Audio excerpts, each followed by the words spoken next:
நம்ம ஜாதகத்தில் முடக்கு தோஷங்கள்லாம் இருக்கா அப்படிங்கிறத நம்ம செக் பண்ணணும். அப்போ இந்த முடக்கு தோஷத்தினால நம்ம குடும்பத்துக்குள்ள நம்ம முன்னோர்கள் ஆதி காலத்தில் என்னென்ன பிரச்சனைகள்லாம் செய்திருக்காங்கங்கிறது இதில் நீங்கள் தெரிஞ்சுக்கலாம். நாம் காலங்காலமாக ஒரு கோயிலை கட்டி கும்பாபிஷேகம் பண்ணி வச்சுட்டு போகிறோம். அந்த கோயிலை 12 வருஷத்துக்கு ஒருக்கா எடுத்து கும்பாபிஷேகம் பண்ணுறதுக்கு வாரிசுகள் நினச்சி நிற்கிறோமல்ல, அதுக்கு எல்லாமே தகப்பன் செய்த புண்ணியம் சரியாக இருந்தால், தாத்தா செய்த புண்ணியம் சரியாக இருந்தால், இது 7 தலைமுறைக்கும் அந்த வம்சம் அந்த புண்ணியத்தை எடுத்துகிட்டு போகும்.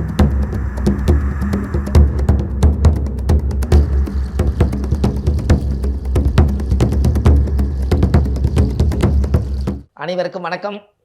பாரம்பரிய திருவள்ளுவர் குல வம்சம் பிரசன்ன ஜோதிடர் சுபமாரிமுத்து திருப்பூர்லேருந்து இந்த பதிவு உங்களுக்காக. இன்றைக்கு ஒரு அற்புதமான ஒரு விஷயத்தை பற்றி இன்றைக்கி நம்ம பார்க்க போகிறோம். நம்ம முன்னோர்கள் அந்த காலத்தில் எப்படியெல்லாம் வாழ்ந்தாங்க அப்படிங்கிறதும், இந்த 9ஆம் பாவ முடக்கு தோஷம் ஒருத்தருக்கு இருந்தால் என்ன நடக்கும் அப்படிங்கிறத பற்றி இன்றைக்கி நம்ம பார்ப்போம். இந்த 9ஆம் பாவ முடக்கு தோஷம் ஒரு மனிதனுக்கு இருந்துச்சுன்னா, அந்த ஜாதகத்தில் நம்மளுடைய அந்த கர்மா நம்மளை எப்படி பண்ணுங்கிறத பார்க்கலாம். ஒருத்தருக்கு 9ஆம் பாவ முடக்கு தோஷம் இருந்தால், 9ஆம் இடம் என்பது அப்பா. இந்த குழந்தை பிறந்து 9ஆம் இடம் முடக்காக இருந்தால் முதல்ல அப்பாவை முடக்கி போடும். அப்போ இது என்னடா, இந்த குழந்தை இவ்வளவு தூரம் அந்த குழந்தை தலையெடுக்க அப்பா அப்படியே தொழிலை விட்டுருவார். அப்படியே குடும்பத்தில் வருமானம் குறைஞ்சிரும். பெருசாக எதையும் சாதிக்க முடியாது. கோயில் தானம் தர்மம் செஞ்ச புண்ணியமெல்லாம் முடங்கிடும். சாமியே முடங்கிடும். அப்போ கடவுள்கிட்ட போய் எப்படி முறையிடுறது? அப்போ இந்த 9ஆம் இடம் முடக்கு தோஷம் இருந்தால் சாமியே முடங்கிருமா. அப்போ இந்த ஜாதகத்தில் அந்த முடக்கு தோஷம்தான் அது கர்மாவாக செயல்படுது. அப்போ அதை நம்ம தெரிஞ்சுக்கணும் அல்லவா? நம்ம முன்னோர்கள் அந்த காலத்தில் இந்த முடக்கு தோஷத்தை இது எப்படியெல்லாம் கண்டுபிடிச்சிருப்பாங்க. ஆதி காலத்தில் ஒரு விஷயம் தோன்றாமல் இந்த ஜென்ரேஷனுக்கு இது வராது. அப்போது ஆதி காலத்தில் ராஜாவுக்குன்னு சொல்லி அந்த காலத்தில் முடக்கு தோஷம் இருந்திருக்குது. அந்த முடக்கு தோஷத்தினால தான் அவ்வளவு பிரச்சனைகளை அவர் சமாளிச்சிருக்கார். அப்போது எந்த ஒரு காரியமாக இருந்தாலும் இந்த 9ஆம் பாவம் முடங்கிருச்சுன்னா சாமி தானம் தர்மம் புண்ணியம் எல்லாம் முடங்கிருமா. அப்போ இந்த முடக்கு தோஷத்தை நீங்கள் நிவர்த்தி பண்ணணுமல்ல, அதை நிவர்த்தி பண்ணாத்தானே உங்கள் வாழ்க்கை நல்லாயிருக்கும்.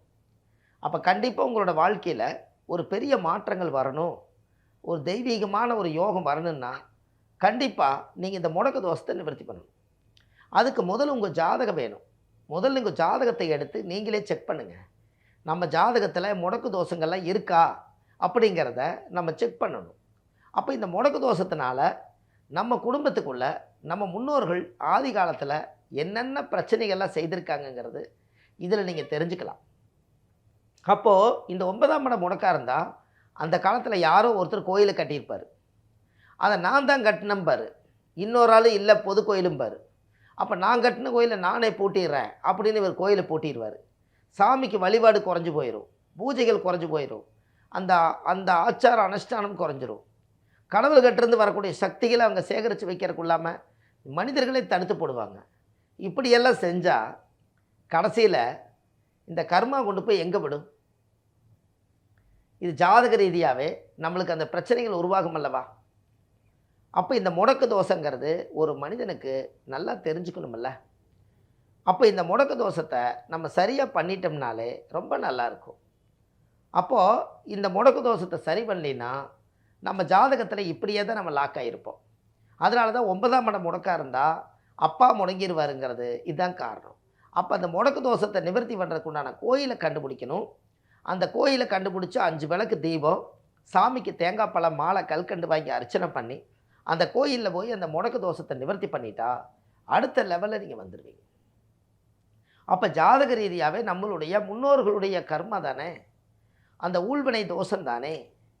அப்போ நம்மளோட கர்ம வினைகள் இருக்கிறதுனால தானே இந்த கோவிலுக்கெல்லாம் போக முடியாமல் தவிக்கிறாங்க.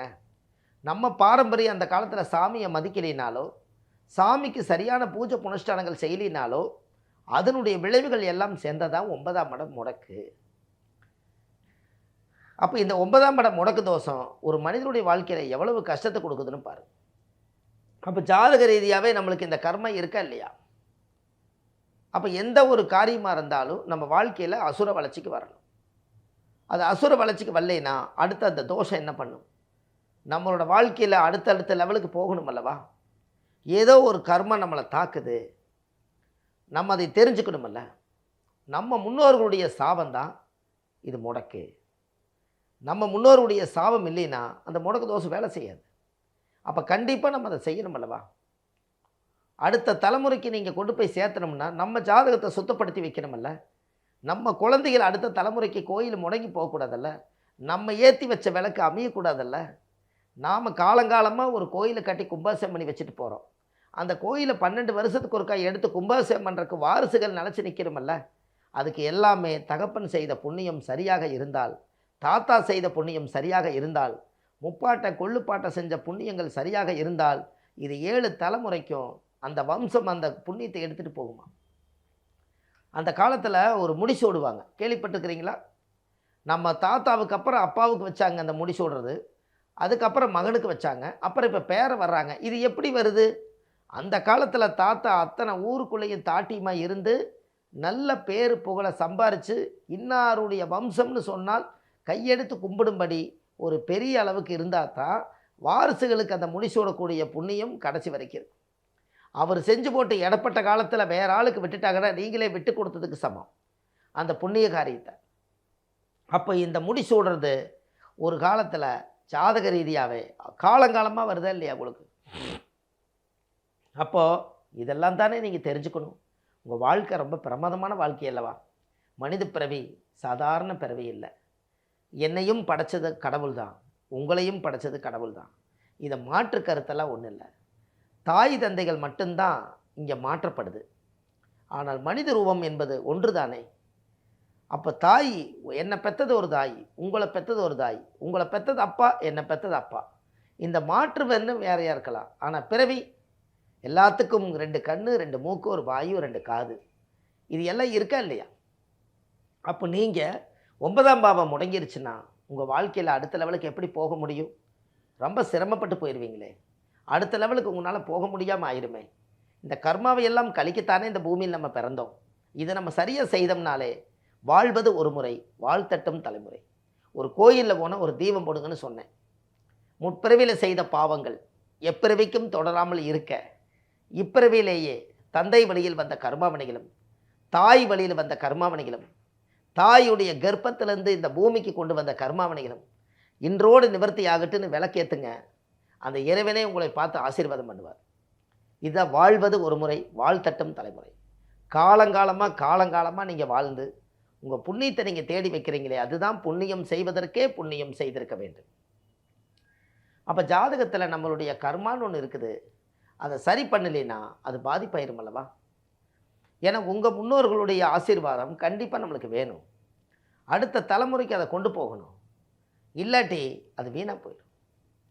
அப்போ ஜாதக ரீதியாகவே நம்மளுக்குன்னு இருக்கக்கூடிய யோக பாவத்தை இதை பலப்படுத்தி வைக்கணுமல்ல. உங்கள் தெய்வ அம்சம் எல்லாமே நல்லா இருக்கணுமல்ல. அப்போ குடும்ப ஒற்றுமையாகணுமல்ல. அதுக்கு எல்லாமே இதுதான் காரணம். இது நீங்கள் செய்தாலே உங்கள் வாழ்க்கை எங்கேயோ போயிடும். இது பூர்வ ஜென்மத்தினுடைய புண்ணிய காரியங்கள். அப்பாவுடைய அனுகிரகம் கண்டிப்பாக இருக்கணும். நம்மளுக்கு தந்தை தாயுடைய அம்சங்கள் நம்ம ஜாதகத்துக்கு தொடர்பு இருக்கணும். ஒரு ஜாதக கட்டத்தில் 9ஆம் இடம் முடங்குச்சுன்னா உயிர் காரகத்துவத்தில் அப்பா முடங்கிடுவார். பொருள் காரகத்துவத்தில் நீங்கள் செஞ்ச பாக்கியம் முடங்கிடும். இந்த பாக்கியம் என்பது இந்த உலகத்தில் நீங்கள் தேட கிடைக்காத செல்வம் அத்தனையுமே பாக்கியம் தானே. அதெல்லாம் வீணாக போனால் உங்கள் வாழ்க்கை என்ன ஆகிறது? இப்போ இதையெல்லாம் சரி செய்யறதுக்கு நம்மளுக்கு ஒரு புண்ணியம் வேணும் அல்லவா? அதுதான் புண்ணியம் செய்வதற்கே புண்ணியம் செய்திருக்க வேண்டும். இதெல்லாம் அந்த காலத்திலேயே இதை நான் சொல்லி வச்சேன். ஒரு சாப்பாடு கொடுக்குறீங்க, ஒரு வயசானவர் சாப்பாடு கொண்டு போய் கொடுக்குறீங்க. இல்லைம்மா நான் வேற ஒருத்தர் கொடுத்தாங்க, நான் சாப்பிட்டுட்டேன், எனக்கு சாப்பாடு வேண்டான்னு சொல்லிட்டா நீங்கள் கொடுக்குற சோத்துக்கு புண்ணியம் வருமா? வராது. அதனால தான் அதை வாங்குறதுக்கு நீங்கள் புண்ணியம் பண்ணியிருக்கணுமா? அவர் அந்த வாங்கி சாப்பிடணுமில்ல, அதுக்கு நீங்கள் புண்ணியம் பண்ணி தான் உங்கள் சாப்பாடு அவர் வாங்கி சாப்பிடுவாரா? அதுக்கு தான் புண்ணியம் செய்வதற்கே புண்ணியம் செய்திருக்க வேண்டும். கரெக்ட் தானே? அப்போ உங்கள் ஜாதகத்தில் இது கர்மா தானே. நம்ம வாழ்க்கையில் அடுத்த லெவலுக்கு போகணும் அல்லவா? கண்டிப்பாக இதை நீங்கள் செய்துட்டு வாங்க. உங்கள் வாழ்க்கையில் ஒரு மாற்றம் ஏற்படும். அதே போல் ஜாதக ரீதியாக பார்த்தாலும் உங்களுடைய வம்சம் பாரம்பரியம் நல்லா இருக்கணும்னு சொன்னால் உங்கள் முன்னோர்களுடைய ஆசீர்வாதத்தால் எல்லாம் பாருங்கள், இந்த ஆதிகால பரிகார புத்தகம் எழுதியிருக்கேன். A4 சைஸு 1736 பரிகாரம் கொண்ட புத்தகம். இந்த புத்தகம் வந்து ஆன்லைன்லேயே உங்களுக்கு கீழே போயிட்டு இருக்க நம்பருக்கு கால் பண்ணினா 2 நாள் உங்கள் வீட்டில் கிடச்சிரும். அது இல்லாமல் அந்த சென்னையில் வடபழனியில் தெப்பக்குளம் வாசலையே நம்ம ஜோதிடம் பார்க்குறோம். மற்ற தினங்கள் திருப்பூரில் பார்க்குறோம். சென்னையில் வந்து சனிக்கிழமை, ஞாயிற்றுக்கிழமை, திங்கக்கிழமை நம்ம ஜோதிடம் பார்க்குறோம். மற்ற தினங்கள் திருப்பூரில் பார்க்குறோம். அதுபோக நம்மளுடைய முன்னோர்களுடைய ஆசீர்வாதத்தால் நம்மளுடைய கர்மாவை எல்லாம் சரி செய்கிறதுக்காக நம்ம விஸ்வாமித்திர கோயிலுக்கு பௌர்ணமி அன்னைக்கு அந்த கோயிலுக்கு நம்ம போயிட்டு வரோம். இன்மையிலும் நன்மை தருவார் கோயில் மதுரையில். இந்த கோயிலுக்கும் பௌர்ணமிக்கு பஸ்ஸில் கூட்டிகிட்டு போகிறோம். யாராருக்கெல்லாம் மன கஷ்டம் தீரலை, கடன் தீரலை, குடும்பம் தீரலைங்கிறோமா, ஒரு சித்தர்களை வழிபாடு பண்ணால் நம்மளுக்கு கர்மவினை குறையும். அதுக்காக வந்து மாதம் பௌர்ணமி அன்னைக்கு அவங்கள கூட்டிகிட்டு போய் விஸ்வாமித்திரருடைய பாதத்தில் உட்கார வச்சு ஆசீர்வாதம் வாங்கி இன்மையிலும் நன்மை தருவார் கோயிலில் போய் ஆசீர்வாதம் வாங்கி கொடுத்து கொண்டு வந்து திருப்பூரில் விடுறோம். கீழே போயிட்டு இருக்கிற நம்பருக்கு கால் பண்ணுங்கள். 9361388202 9655615555 9655715555 94495153. இந்த நம்பருக்கெல்லாம் நீங்கள் கால் பண்ணிங்கன்னா கீழே போயிட்டு இருக்கிற நம்பருக்கு கால் பண்ணுங்கள். இந்த நம்பர் உங்களுக்கு ஒரு முன்பதிவு செய்யறதுக்கும், புத்தகம் வாங்கிறதுக்கும், ஜோதிட அப்பாயின்மெண்ட் போடுறதுக்கும் எல்லாத்துக்கும் இந்த கீழே போயிட்டு இருக்கிற நம்பருக்கு கால் பண்ணுங்கள். நிச்சயமாக உங்களுக்கு பலன் கிடைக்கும் என்று சொல்லி, பாரம்பரிய திருவள்ளுவர் குல வம்சம் பிரசன்ன ஜோதிடர் சுபமாரிமுத்து. வாழ்வது ஒரு முறை, வாழ்த்தட்டும் தலைமுறை. நன்றி, வணக்கம்.